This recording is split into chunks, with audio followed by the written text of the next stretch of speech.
আলাইকুম। আমরা এই মুহূর্তে আমরা সোনাপুর গ্রাম অবস্থান করো। আমরা আসার আপনারা দেখাবার চেষ্টা করলাম যে আজকের হেলিকপ্টার লইয়া আসলে যাত্রী সহ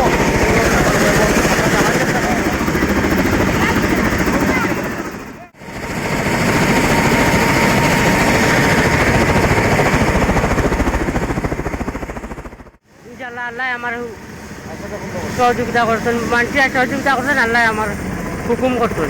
যেহেতু আজকে আমি সফল হয়েছি, আমার আব্বার স্বপ্নটা পূরণ করতাম আর ভালোবাসা দিবস, তো ভালোবাসা দিবসে ভালোবাসা না বিবাহ দিবস যাত্রী হিসাবে আমি দিতে, আর চতুর্থ আমার আবার আমার ভাই, চতুর্থ লাগে আমার বনি জামাই, পঞ্চমী লাগে আর এখন অতিথি মেহমান, এখন ভাবি সহ ফিরলাম আর সবার দোয়া লাগছে বুঝছেন। আমাদের ভাইয়ের অনেক আশা ছিল যে আমার বাতিজারে হেলিকপ্টার দিয়ে বিয়া করাইতা, তবে কোনো এক সময় পারছেন না।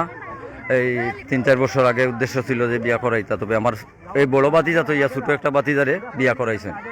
তার আশাটা মানি ওখান আজকে আমাদের পূরণ হয়েছে। আমাদের ঐতিহ্য ভালো লাগছে, ভবিষ্যতে সবে ওলা সুন্দরভাবে করতো, এইটাও আমাদের। তো আমার যারা সহযোগিতা করছেন সবাই আমার ধন্যবাদ, কারণ অনেক মানুষ আমার সহযোগিতা করছেন, বিশেষ করে লায়েক মোহাম্মদপুরের মাসুম মামা, তায়েফ মামা। অনেক সুন্দর লাগছে, অনেক মানুষ কষ্ট করছে, তামসা দেখছে, আমরা খুব আনন্দিত হয়েছি। আর আমার নাতিও আনছে, নাতি চিরঞ্জীবনীর সুখে শান্তি থাকতো। আপনারা সবার কাছে আমি চাই আর দোয়া করতাম আল্লাহ ভালো রাখতো।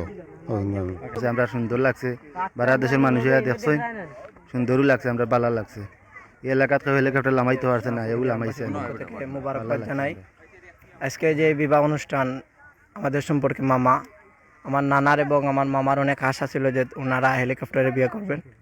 আলহামদুলিল্লাহ আমার নানার আশা পূরণ হয়েছে। সকলের কাছে দোয়ার দরখাস্ত থাকবে যে আপনারা সকলে দোয়া করবেন আগামীতে যাতে আমার মামা সুখে শান্তিতে সংসার করতে পারেন, এই প্রত্যাশা।